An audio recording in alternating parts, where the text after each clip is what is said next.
അവൻ്റെ രൂപം എപ്പോഴൊക്കെയോ നോക്കുമോ അപ്പോഴൊക്കെ എനിക്ക് ഉടമ്പടി നിറവേറ്റാൻ പറ്റിയില്ലല്ലോ എന്നുള്ള ഒരു അവസ്ഥയും സങ്കടവും ഒക്കെ ആയിരുന്നു എനിക്ക്. അങ്ങനെ കഴിഞ്ഞ മാസം എൻ്റെ ആത്മീയ ഗുരുവായ ഒരു വൈദികനെ കാണുകയും ഒരു പ്രാർത്ഥന സെക്ഷനിൽ അവസാനം ഞാനിങ്ങനെ പറഞ്ഞു, അച്ഛാ ഞാനിങ്ങനെ കൃപാസനത്തിൽ പോയി ഉടമ്പടി എടുത്തിട്ടുണ്ട്, പക്ഷെ അത് നിറവേറ്റാൻ പറ്റിയില്ല, എനിക്ക് മാനസികമായിട്ട് വല്ലാത്ത വിഷമമുണ്ട്, കുമ്പസാരിച്ചിട്ട് മാറുന്നില്ല, ഞാൻ പ്രാർത്ഥിച്ചിട്ട് മാറുന്നില്ല എന്ന് പറഞ്ഞു.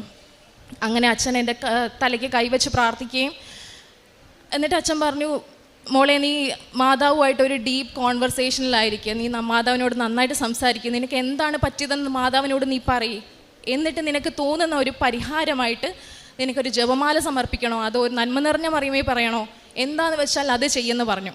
അങ്ങനെ ഞാൻ അച്ഛനെ കണ്ടിറങ്ങി അടുത്ത ദേവാലയത്തിൽ കയറി പ്രാർത്ഥിച്ചു.